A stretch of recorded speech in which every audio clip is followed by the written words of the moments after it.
Rahul was having one of those days where everything seemed to pile up at once. The small tailoring shop he owned in the busy market area was buzzing with orders. Wedding season was approaching, and everyone wanted their clothes altered or stitched in a hurry. He had 3 wedding suits to finish by the end of the week, a pile of simple alterations that kept growing, and his old sewing machine had decided to act up that very morning. At 32, Rahul had been running this shop for almost 8 years now. His father had started it decades ago, and when he passed away, Rahul took over. It wasn't a fancy place, just a small room with 2 sewing machines, racks of colorful threads, and the constant hum of needles working through fabric. But it paid the bills and kept him busy. The problem was he was too busy now. For the past month, he'd been staying until midnight trying to keep up with orders. His mother kept nagging him to hire help, but finding someone reliable was harder than it seemed. He'd put up a sign in the window 2 weeks ago that simply said, "Help wanted" in both English and Urdu. It was a Tuesday afternoon when she walked in. Rahul was hunched over a pair of trousers, trying to fix a hem that the customer insisted had to be exactly 1 inch, not a millimeter more or less. The bell above the door chimed and he looked up, expecting another customer with an impossible deadline. Instead, he saw a woman standing hesitantly in the doorway. She was around 28, maybe a bit younger, wearing a faded green salwar kameez that had clearly seen better days. Her dupatta was pulled forward, partially covering her hair in a modest way. What struck Rahul immediately was how nervous she looked, like she was gathering courage just to step inside. "Yes, can I help you?" Rahul asked, setting down his work. She took a small step forward. "The sign in the window. About work?" Her voice was soft, barely above a whisper. Rahul had to strain to hear her over the noise from the street outside. "Oh, yes. Please come in. Sit." He gestured to the old wooden chair near the counter. She sat down carefully, her hands clasped tightly in her lap. Up close, Rahul could see the tiredness in her eyes, the kind that comes from carrying too much weight for too long. "I'm looking for someone to help with basic sewing and alterations," Rahul explained. "Have you worked in a tailor shop before?" She shook her head. "No, sir. But I learned fast. I can sew by hand, basic stitching. My mother taught me when I was young. I need work. I'll do whatever you need." There was something in the way she said it, a quiet desperation that made Rahul pay attention. He'd had people come in before asking for work, but most of them wanted good pay for little effort. This woman seemed different. "What's your name?" he asked gently. "Priya." "I'm Rahul." "Tell me, Priya, why do you want to work here?" She looked down at her hands. "I have a son. He's 7 years old. My husband died 2 years ago in an accident at the construction site where he worked. Since then, I've been doing whatever work I can find. Cleaning houses, washing dishes at restaurants, sometimes helping at construction sites. But the work is not regular and the pay is not enough." Rahul felt a pang in his chest. He'd grown up comfortable, never really knowing what it meant to struggle for basic needs. His father had left him this shop, a small house, and enough savings to live modestly. This woman was living a completely different reality. "I understand," he said quietly, "but I should be honest with you. This job requires learning to use sewing machines, understanding different types of stitches, working with measurements. It takes time to learn. I can't pay much in the beginning while you're training." "I don't mind," Priya said quickly, looking up at him with hope in her eyes. "Whatever you can pay, sir. And I promise I'll learn quickly. I'm not afraid of hard work." Rahul studied her for a moment. There was something genuine about her, something that made him want to give her a chance. "Okay," he said, making a decision. "Let's try this. You come in for 2 weeks as a trial. I'll teach you the basics and we'll see how it goes. I can pay you a small amount during training, and if it works out, we'll discuss a proper salary." "Fair?" The relief that flooded Priya's face was almost painful to see. "Thank you, sir." "Thank you so much. When should I start?" "How about tomorrow morning? We open at 9. "I'll be here at 8:30, she said, standing up quickly. "Thank you, sir. You won't regret this." After she left, Rahul sat there for a moment, wondering if he'd made the right decision. Hiring someone with no experience was a risk, but something told him to give her a chance. The next morning, true to her word, Priya arrived at 8:25. Rahul was just opening the shutters when he saw her waiting outside, that same nervous but determined look on her face. The first few days were challenging. Rahul started teaching her the most basic things, How to thread the machine, how to control the pedal for different speeds, how to sew in a straight line. Priya was clumsy at first, breaking threads, sewing crooked lines, and getting frustrated with herself. But she never complained. Every time she made a mistake, she'd quietly undo it and try again. It was on the third day that Rahul really noticed her hands. He was showing her how to replace the needle on the sewing machine, and she held out her hands to take the tiny piece of metal from him. That's when he saw them properly for the first time. Her hands were small but strong-looking, the kind of hands that had done real work. The palms were calloused and rough, with small cuts and scars scattered across the skin. Her fingertips looked worn, the kind of wear that comes from years of hard labor. The nails were short and practical, not decorated or painted. These weren't the soft, smooth hands of the girls his mother kept trying to set him up with. These weren't the manicured hands of his customers who came in with their expensive clothes. These were working hands, hands that had scrubbed floors and washed dishes and carried heavy loads. Hands that had probably held her son while crying herself to sleep. Hands that had fought to keep a family afloat after tragedy struck. Something about those hands affected Rahul in a way he couldn't quite explain. They told a story of survival and strength and a mother's love. He found himself respecting this woman he barely knew. "Sir?" Priya's voice brought him back to the present. She was looking at him with confusion, the needle still in her outstretched palm. "Sorry, I was just thinking about something," Rahul said quickly, taking the needle back. "Let me show you how to insert it properly." As the days went by, Rahul found himself watching those hands as Priya worked. The way they trembled slightly when she was nervous about a new task. The way they moved with increasing confidence as she learned. The careful, precise way she handled every piece of fabric, as if each garment was precious. During lunch breaks, they started talking more. Priya would sit in the corner with the simple food she brought from home, usually just roti with some pickle or leftover vegetables.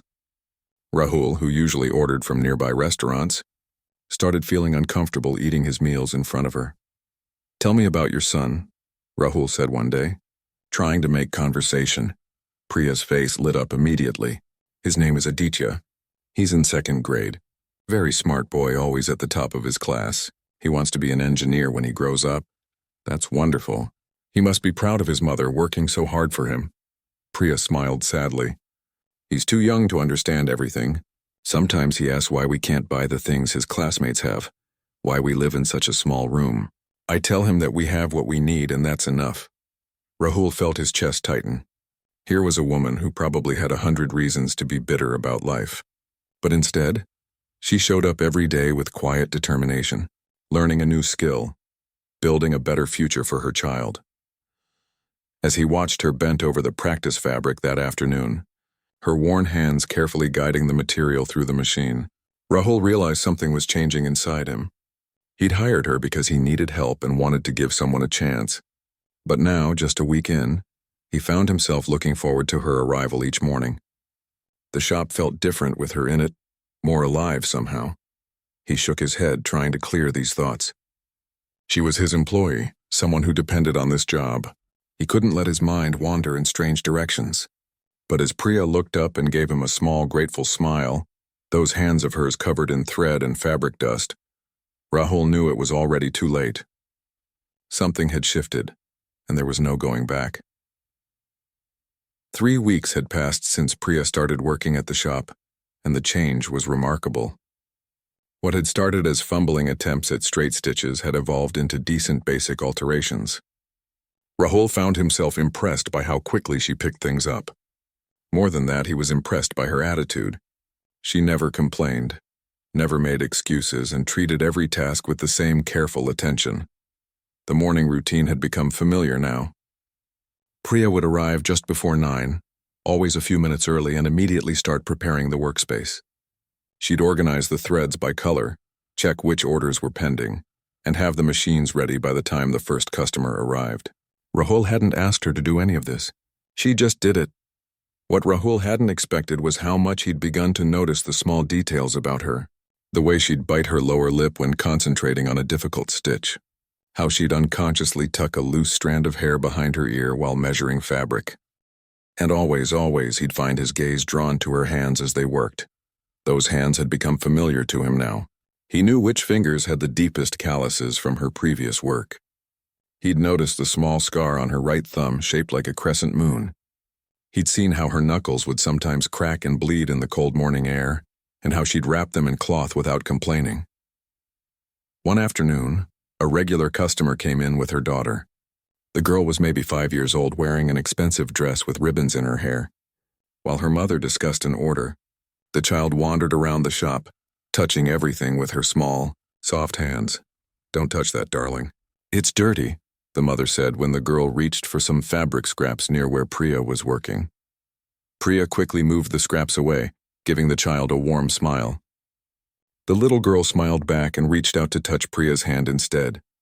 The moment their hands met, the mother gasped slightly. "Beta, come here," she called sharply, pulling her daughter away. She glanced at Priya's work-worn hands with barely concealed distaste before turning back to Rahul to complete her order.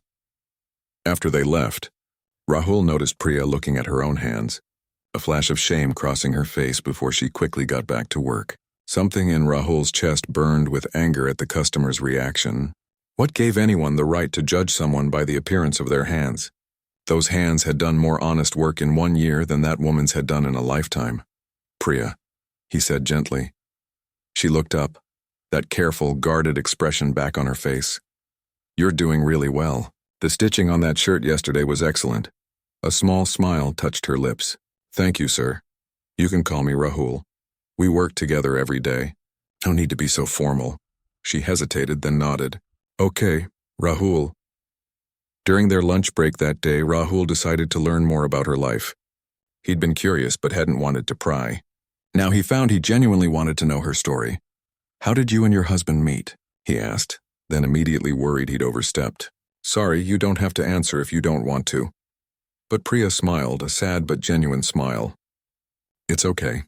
We grew up in the same neighborhood in a village about 2 hours from here. My father was a farmer, his father too. We got married when I was 21. He was a good man, worked hard.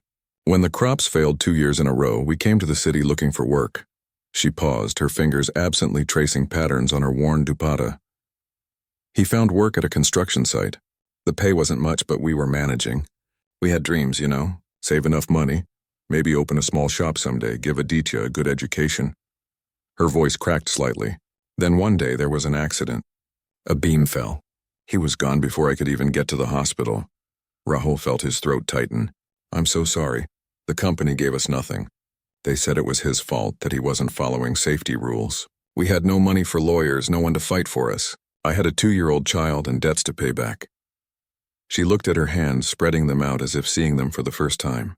These hands had only known farming and housework. I had to learn fast what they could do to earn money. "What did you do?" Rahul asked softly. "Everything. First I worked as a maid in houses, but the pay was too little. Then I started working at construction sites, carrying bricks, mixing cement. That's where these calluses came from," she said, touching her palms. "The chemicals in the cement burned my skin, made it rough. But it paid more than housework," she continued, her voice steady but her eyes distant. "In the evenings I'd wash dishes at a restaurant. By the time I'd get home at midnight, Aditya would be asleep at the neighbor's house. I'd carry him back to our room, and we'd sleep for a few hours before starting again." Rahul listened in silence, his respect for this woman growing with every word. He'd never known this kind of struggle, never had to choose between feeding himself and feeding his child. "The worst part wasn't the hard work," Priya continued. "It was the way people looked at me. At the houses where I cleaned, they wouldn't let me touch their good dishes. At the restaurant, the owner made me use a separate cup for drinking water. And the men at the construction sites?" She trailed off, but Rahul could imagine. A young widow working among laborers, the comments she must have endured, the harassment she probably faced. "Why didn't you go back to your village?" he asked. "And do what?" "My parents are old, barely surviving themselves. My in-laws blame me for their son's death, said I was unlucky. In the village, a widow is treated like a curse. At least here in the city, people don't know me. I can work, earn money, give my son a chance at a better life." They sat in silence for a moment. Then Priya seemed to shake off the heavy memories and stood up. "I should get back to work. That kurta alteration needs to be finished today." As she returned to her sewing machine, Rahul watched her hands pick up the fabric with that same careful precision. But now he saw so much more in those movements. Every worn fingertip represented a sacrifice. Every callus was a testament to a mother's love. Every scar told a story of survival against impossible odds. Over the next few weeks, Rahul found himself creating excuses to work closely with her. Teaching her more complex stitches required standing near her, sometimes guiding her hands through difficult movements. Each time he touched those rough, work-worn hands, he felt something stir inside him. One evening, they were working on a particularly tricky alteration for a wedding sherwani. The customer wanted intricate embroidery added, and Rahul was showing Priya how to do it properly. "Your hands need to move in rhythm," he explained, demonstrating the motion. "Like this, see?" Priya tried, but her stitches were uneven. Frustrated, she put down the needle. "I'm sorry, I keep making mistakes. It's a difficult technique. Here, let me show you again." Without thinking, Rahul reached out and took her hand, guiding it through the proper motion. The moment his hand enclosed hers, both of them froze. It was the first time he'd held her hand like this. Not just a brief touch, but actually holding it. He could feel the roughness of her palm against his, the slight tremor in her fingers, the warmth of her skin. Priya pulled her hand back gently, a flush creeping up her neck. "I think I understand now," she said quietly, not meeting his eyes. "Yes, good," Rahul managed, his own heart beating faster than it should. The rest of the evening passed in awkward silence, both of them acutely aware of something shifting between them.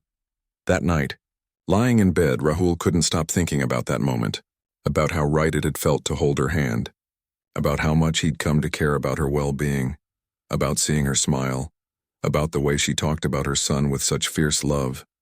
He was falling for her. The realization hit him like a wave. He, Rahul, a shop owner from a respectable family, was falling in love with a widow who worked as his employee. A woman who came from nothing, who had a child, whose society would never consider suitable for him. The rational part of his brain listed all the reasons why this was impossible. His mother would never accept it. His community would gossip. People would say he was taking advantage of a vulnerable woman. Priya herself might reject him, might feel uncomfortable and leave the job she desperately needed. But then he remembered her hands, those beautiful, scarred, strong hands that had fought for survival, that had carried bricks and washed dishes and now carefully stitched fabric with growing skill. Those hands that represented everything real and honest in a world full of pretense. Meanwhile, Priya was having her own sleepless night. That moment when Rahul had held her hand had shaken something loose inside her. She'd felt it too. That electric connection, that sudden awareness of him not just as an employer but as a man. A kind man, a patient man, someone who treated her with respect when the world had taught her to expect nothing but contempt. But she was terrified. She'd built walls around her heart after her husband died, focused everything on surviving and raising her son. The idea of feeling something for someone, of being vulnerable again, was frightening. What if she was misreading everything? What if he was just being kind? And even if he did feel something, how could anything ever come of it? She was a poor widow with nothing to offer. He was from a different world.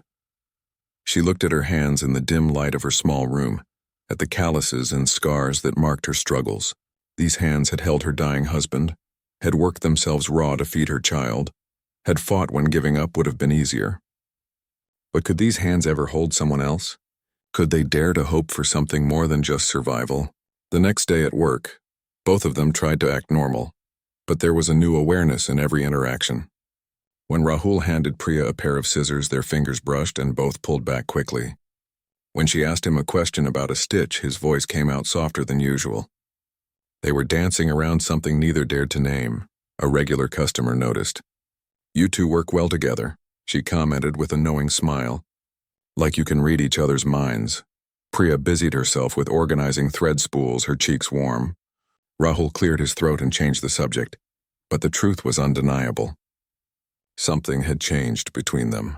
In the quiet moments, in the shared glances, in the way Rahul now brought an extra cup of tea for Priya without being asked, and in the way Priya stayed late to help. Him finish urgent orders without expecting extra pay. The question hanging in the air was no longer if they felt something for each other. It was what, if anything, they could ever do about it. 2 months had passed since Priya started working at the shop, and the unspoken tension between them had only grown stronger. Rahul found himself looking for excuses to be near her, while Priya seemed to alternate between leaning into those moments and pulling away in fear. The shop had never run more smoothly. Priya had become skilled enough to handle most alterations on her own, and customers had started specifically asking for her work. One elderly woman even told Rahul that Priya's stitching was neater than his, which made them both laugh. But underneath the easy working relationship, something else simmered. Every accidental touch felt charged with meaning. Every shared smile lasted a moment too long. They were both aware of it, both afraid of it, and both unable to stop it from growing. One particularly busy Thursday evening, a well-dressed woman rushed into the shop just as they were about to close. She was in a state of panic, clutching an expensive silk sari. "Please, you have to help me," she pleaded. "My daughter's wedding is tomorrow afternoon, and the blouse I ordered from another tailor is completely wrong. Can you fix it?" "I'll pay whatever you ask." Rahul examined the blouse. The stitching was indeed terrible, uneven, and poorly done. To fix it properly would require taking apart most of it and redoing the work. It would take hours. "Ma'am, this is very complicated work." "To finish it by tomorrow morning, please," the woman interrupted, her eyes desperate. "I've been to 3 other tailors. Everyone said no. You're my last hope." Rahul looked at Priya, who had been watching the exchange. She gave him a small nod. "We'll do it," Rahul said. "But it will be ready tomorrow morning at 8, not earlier. The work needs time." The woman agreed immediately, paid a generous advance, and left with profuse thanks. After she left, Rahul turned to Priya. "I'm sorry. I know you need to get home to Aditya." "It's okay," Priya said. "He's at my neighbor's house tonight anyway. She's taking him to a school function. I can stay and help," so they stayed. Rahul locked the front door and they settled in for a long night of work. The blouse required delicate handwork, intricate embroidery on the borders, and careful stitching on the silk fabric that showed every imperfection. They worked side by side under the warm glow of the shop lights. The market outside gradually grew quiet as other shops closed.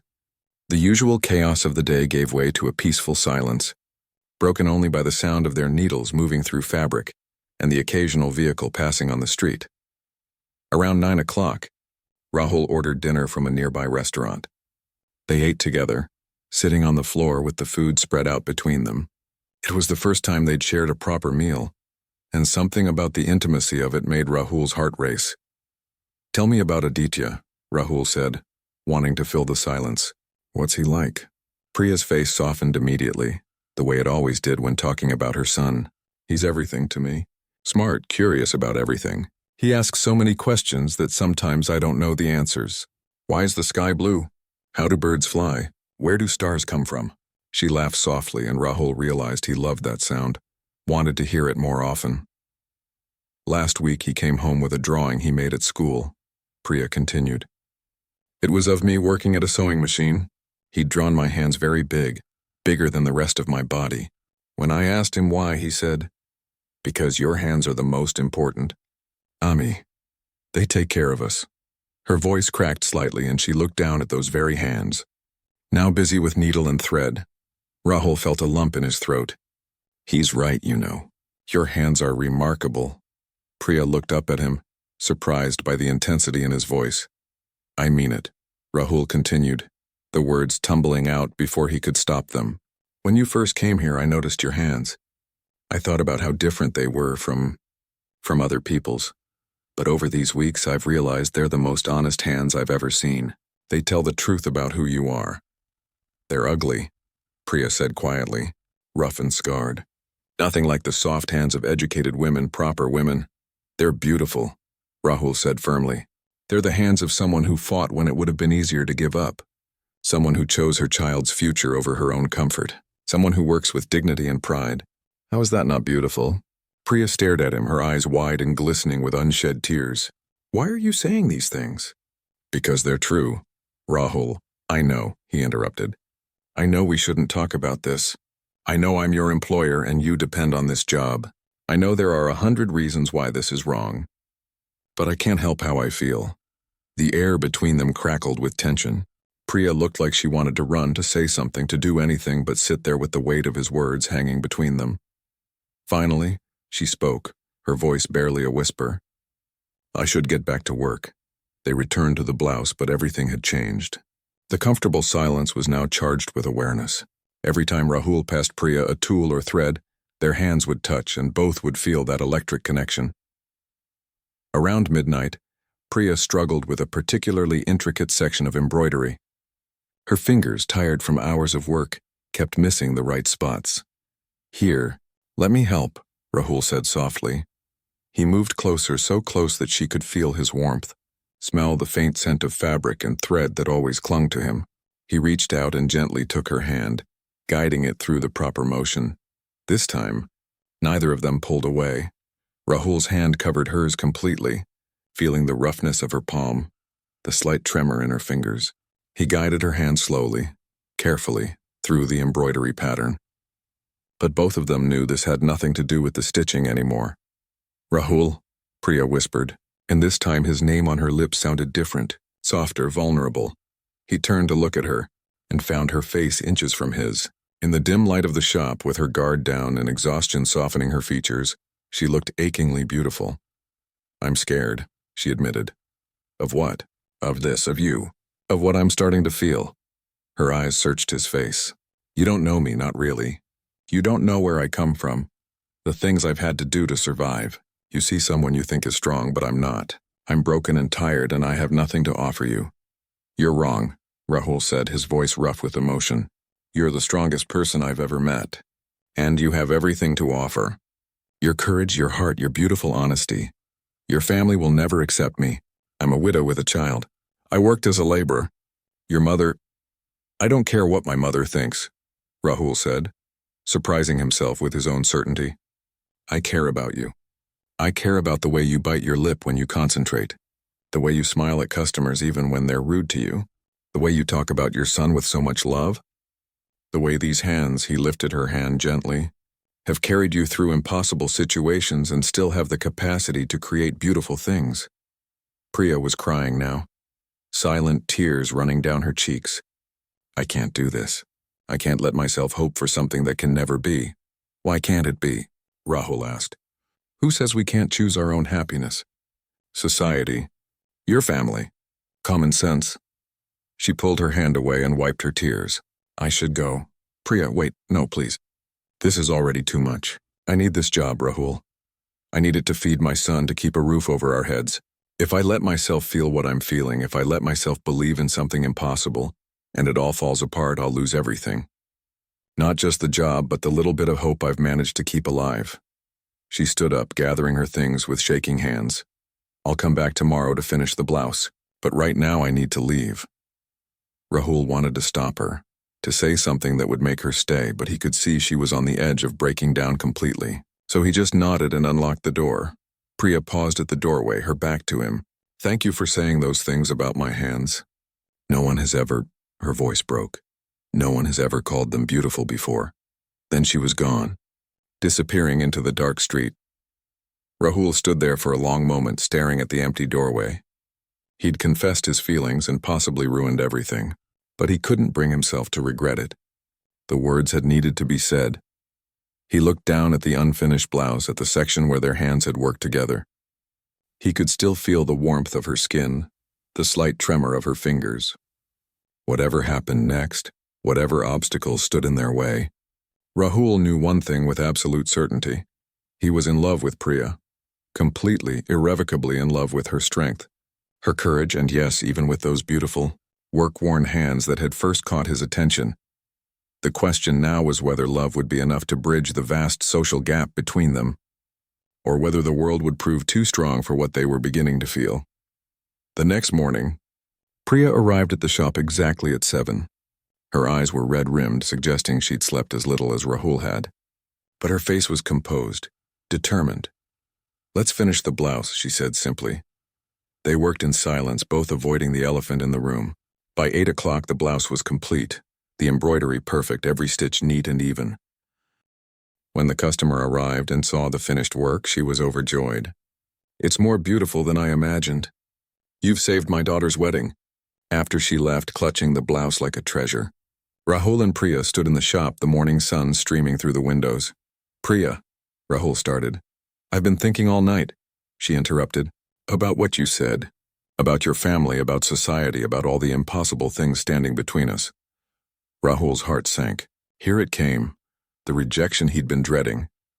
And I realized something, Priya continued, looking directly at him for the first time that morning. I've spent 2 years just surviving, just getting through each day. Maybe it's time to try living again, but she held up a hand as hope flared in Rahul's eyes.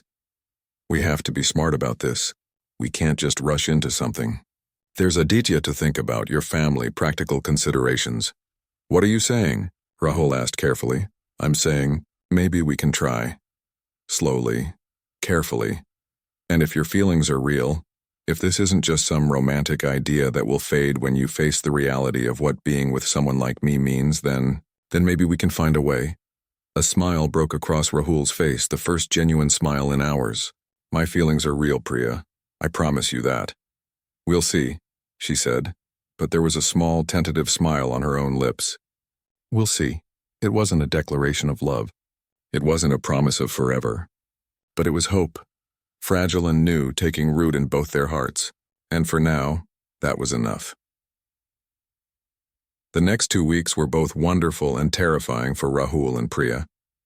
They continued working together, but now there was an understanding between them, an acknowledgement of feelings that made every interaction meaningful. They were careful, though. No one watching would have guessed anything had changed. But in the small moments when no customers were around, they would share looks that said everything words couldn't. Rahul started bringing breakfast for both of them, always making sure to include something special for Priya. She protested at first, saying it wasn't necessary, but he insisted. You work hard. Let me do this, he'd say. And she'd eventually accept with a grateful smile. Priya began staying a little later in the evenings, not because she had to, but because she wanted to. They'd talk about everything, their childhoods, their dreams, their fears. Rahul learned about her life in the village, about her parents who she missed but couldn't visit often. Priya learned about Rahul's father, who had taught him tailoring, and his mother, who ran the household with traditional values. It was his mother who became the first real obstacle. She arrived at the shop unannounced one afternoon, just as Priya was finishing a particularly beautiful alteration on a wedding lehenga. The customer, a young bride, was gushing about how perfect the work was. This is exactly what I wanted. You have such skilled hands, the bride said to Priya. Rahul's mother stood at the doorway watching this exchange with growing interest. After the customer left, she stepped inside. Ami, Rahul said, surprised. I wasn't expecting you. Clearly, his mother replied, her sharp eyes moving from Rahul to Priya and back again. I came to bring you lunch. I thought you'd be alone. This is Priya, Rahul said. I told you I hired help. She's been working here for almost 3 months now. Ah, yes, your helper. His mother's tone was polite but cold. She studied Priya with the assessing gaze of someone evaluating a potential threat. You're doing a good job, I hear. Thank you, Auntie, Priya said respectfully, her head slightly bowed.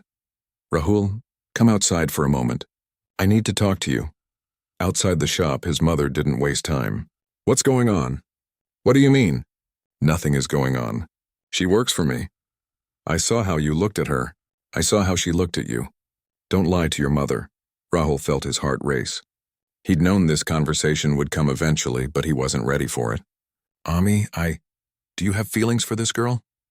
The direct question caught him off guard. He could lie, but what was the point? His mother could see through him like glass. Yes, he admitted. I do, his mother's face hardened. Have you lost your mind? Do you know what people will say? Do you know who she is? She's a good person, a hard worker, a devoted mother. She's a widow with a child. His mother's voice rose, then she controlled herself, glancing around to make sure no one was listening. Rahul, I've been patient with you. I've let you take your time finding a wife. But this is unacceptable. Why? Because she's poor? Because she's widowed? Because she worked as a laborer? Because she's not suitable for you.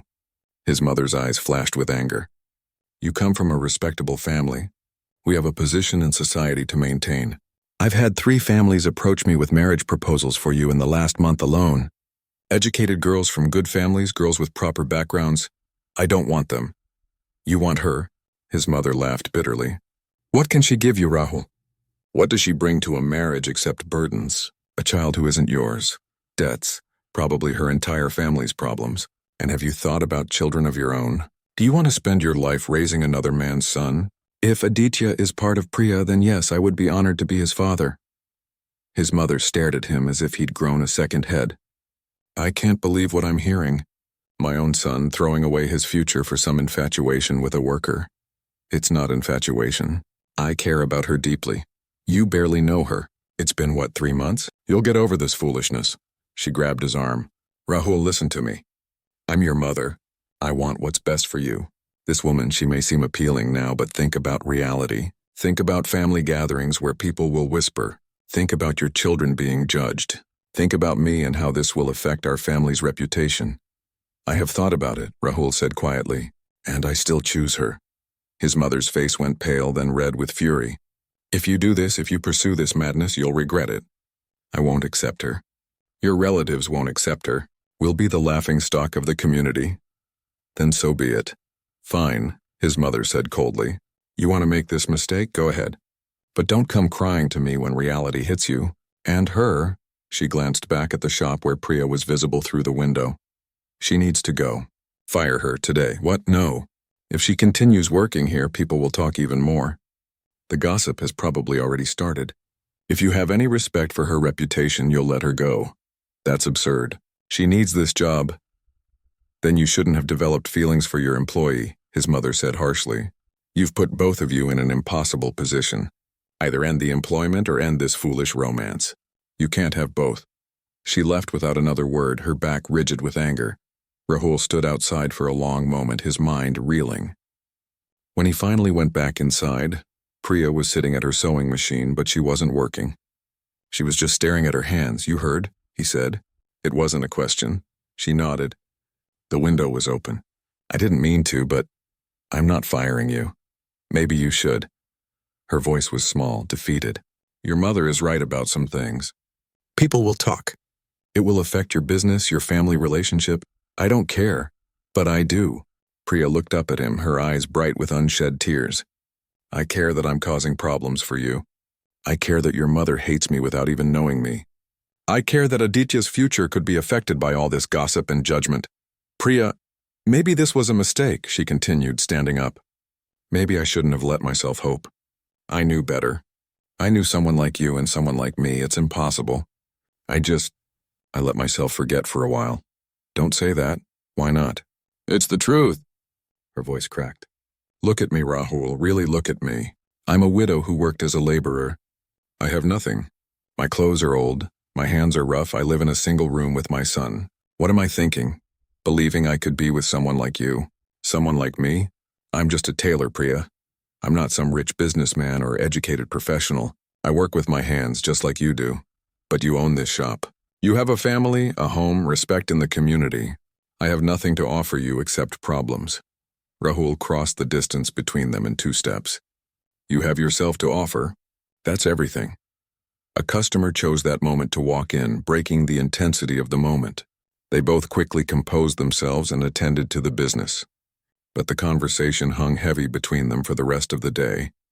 That evening, after the shop closed, they sat in silence for a while. Finally, Priya spoke. I think I should quit. No. Rahul, be practical. Your mother is right. If I keep working here, it will only make things worse. People will assume things, gossip will spread. It's better if I leave now before this goes any further. And go where? Do what? You said yourself this job changed your life, gave you stability. I'll find something else. I always do. But her voice lacked conviction. I won't let you leave, Rahul said firmly. We'll figure this out, together. How? How do we figure this out when your own mother won't accept me? When society sees me as beneath you? By standing firm. By showing everyone that we don't care about their judgment. Priya shook her head sadly. That's easy to say now. But what happens when months pass and your mother still won't talk to you? When your relatives turn their backs? When customers start going elsewhere because they disapprove? Will you still feel the same way about me then? Yes, Rahul said without hesitation. I will. You can't know that. I do know it. Because what I feel for you isn't based on convenience or social approval. It's based on knowing who you truly are. Priya looked at her hands again, those hands that had started this whole journey. These hands have been through so much, she said softly. They've carried bricks, scrubbed floors, been burned and cut and worn down. They've held my dying husband, worked themselves raw to feed my child, and now they're causing trouble for the first person in years who's treated me with real kindness. Stop, Rahul said gently. He knelt beside her chair and took both her hands in his. These hands aren't causing trouble. They're proof of your strength, your dignity, your love. Anyone who can't see that isn't worth worrying about. Not even your mother? He hesitated. That question hit hard. His mother meant everything to him. The thought of being estranged from her was painful, but the thought of losing Priya was worse. I'll make her understand, he said, though he wasn't sure how. I'll find a way, and if you can't, what then? Then I choose you anyway. Priya pulled her hands away and stood up, wrapping her arms around herself. Don't say things like that. You'll regret them later. I won't. You will, she said, her voice rising. When the excitement fades and you're left with the reality of being with someone like me, when you realize what you've given up, when you see how people look at us, look at my son, you'll regret it, and I can't survive that. I can't survive being chosen and then unchosen. The vulnerability in her voice broke something in Rahul. He understood then what she was really afraid of. It wasn't his mother's disapproval or society's judgment. It was being abandoned again, being left behind like she'd been left when her husband died, when her in-laws rejected her, when her village turned its back on her. I won't leave you, he said quietly but firmly. I promise. Don't make promises you can't keep. This one I can keep.